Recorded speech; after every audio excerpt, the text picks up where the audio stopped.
श्री तुलसीदास जी महाराज एक बार वृंदावन आए चित्रकूट से, और तुलसीदास जी महाराज जो हैं ये भगवान को प्रणाम नहीं करते थे, हमारे श्याम सुंदर को। बोले क्यों? बोले तुलसी मस्तक तब नवे जब धनुष बाण ले हाथ। बोले बंसी छोड़ के धनुष बाण हाथ में लोगे तब मैं आपको प्रणाम करूंगा। तो श्री तुलसीदास जी महाराज के लिए कृष्ण भय रघुनाथ, हमारे ब्रजमंडल के श्रीनाथ जी तुलसीदास जी को दर्शन देने के लिए, उनके प्रणाम को स्वीकार करने के लिए उन्होंने हाथ में अपनी भुजा में धनुष बाण ले लिया। जैसे ही नंद नंदन कृष्ण ने बंशी छोड़ के धनुष बाण लिए तब तुलसीदास जी ने प्रणाम किया।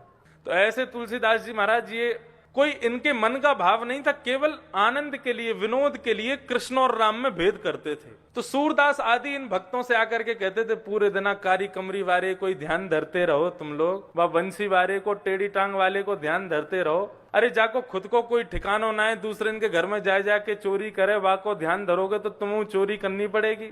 हमारी रघुनाथ जी की शरण में आ जाओ, हमारे राम जी की शरण में आ जाओ, सब कल्याण करेंगे राम जी। सूरदास जी महाराज कहते थे, बोले नहीं हम अपने गोपाल जी के ही ठीक हैं। और सूरदास जी को नेत्र तो थे नहीं। तुलसीदास जी बोले देखो भाई तुम कितना भी लड़ लो हमसे, लेकिन श्रेष्ठ तो राम जी ही हैं। सूरदास जी बोले हाँ राम जी श्रेष्ठ है, मना कब कर रहे हैं, लेकिन गोपाल जी से बढ़िया कोई नहीं है। बोले देखो ये कब तक लड़ाई झगड़ा हमारा चलता रहेगा, आज हम तराजू में तोल के देख लेते हैं, जिसका वजन ज्यादा वो जीत जाएगा। सूरदास जी बोले ठीक है कर लो तुम जैसे करना चाहो। बोले मैं अपने ठाकुर जी को लेकर के, अपने रघुनाथ जी को लेकर के एक पडले में बैठूंगा, आप अपने गोपाल जी को लेकर एक पडले में बैठना, और दोनों नापेंगे, जिसका वजन ज्यादा, जिसमें बल ज्यादा, उसका पडला नीचे आ जाएगा और वही फिर विजयी माना जाएगा। और एक और शर्त है, यदि रघुनाथ जी जीत गए तो कल से रघुनाथ जी के पद गाने शुरू कर देना सूरदास जी, और यदि तुम्हारे कन्हैया जीत गए तो हम कल से कन्हैया के पद गाने शुरू कर देंगे। दोनों में शर्त लग गई।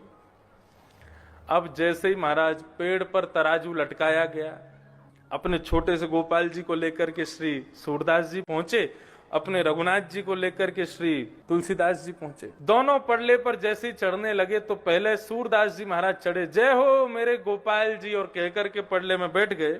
श्री तुलसीदास जी महाराज अपने रघुनाथ जी को लेकर के जय हो मेरे श्री सीताराम, और जैसे ही बैठे थोड़ी बहुत देर तो नाप तोल चलती रही, धीरे धीरे धीरे धीरे क्या देखा, सूरदास जी ऊपर लटक गए और तुलसीदास जी नीचे आ गए। और सूरदास जी को दिखाई तो देता नहीं। तुलसीदास जी महाराज जोर से हंसने लगे, बोले हम पहले ही कह रहे थे हार जाओगे, तुम मानते नहीं हो बात को, देखा हमारे रघुनाथ जी ज्यादा श्रेष्ठ हैं, हमारा पडला नीचे आ गया, ऊपर लटके हो हवा में, कूद जाओ ऊपर से। सूरदास जी महाराज को बड़ा बुरा लगा, पडले में से ऊपर से कूद गए, अपने ठाकुर जी को हृदय से लगा करके सीधे अपनी कुटिया में जाकर के बैठे, और कुटिया में जाकर के ठाकुर जी को दूर बैठा दिया, और ठाकुर जी से मुंह फेर करके और रोने लगे, और रो रो करके कह रहे हैं, बोले पूरे दिन गला फाड़ फाड़ करके तुम्हारा गीत गाते हैं, कीर्तन गाते हैं, हमको नेत्र दिए नहीं, दिखाई देता नहीं, पूरे दिन में ना जाने कितनी बार गिरते हैं पढ़ते हैं, फिर भी तुम्हारा भजन नहीं छोड़ते हैं। और आज तुलसीदास जी के सामने नाक का सवाल था मेरा, पूतना को मारने के लिए 7 दिन के थे, तब जान आ गई आपने। सट्टासुर, घासुर, बकासुर, धेनुकासुर को 6-6 महीने की उम्र में मार दिया,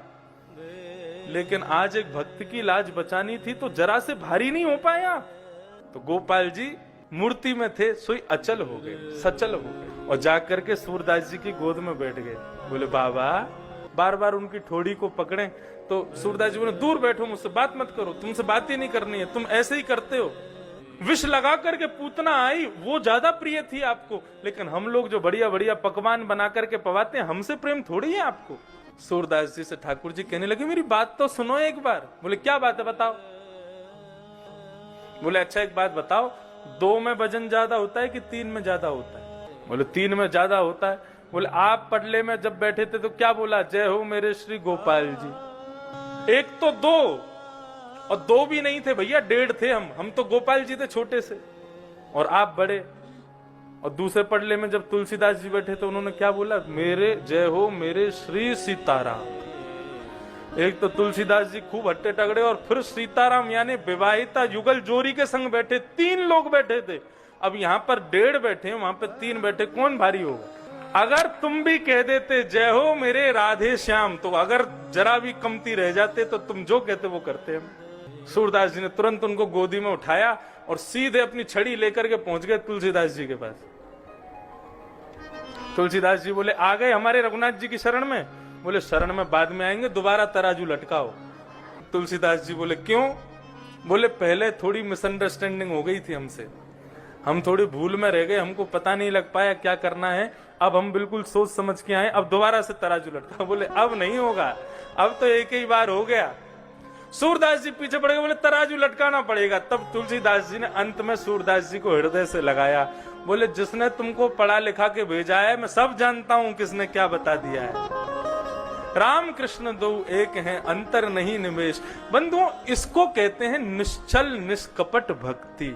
ये भगवान को अति प्रिय है। सूरदास जी से कोई कहता था आपके पास नेत्र नहीं है, दिखाई आपको देता नहीं है, आप नेत्रहीन हो फिर भी भगवान का इतना भजन करते हो, जिसने आपको अंधा बनाया उसी का भजन करते हो। सूरदास जी कहते थे, बोले भगवान ने तुमको नेत्र वाला इसलिए बनाया ताकि तुम संसार देखो, मुझे नेत्रहीन इसलिए बनाया ताकि मैं संसार को ना देखूं, केवल अपने ठाकुर जी को देखूं, इसलिए मुझे नेत्रहीन बनाया। बोले तुम्हारे नेत्र तो संसार को देखने के प्यासे हैं, लेकिन मेरे नेत्र तो ठाकुर जी को देखने के प्यासे हैं, इसलिए मैं नेत्रहीन।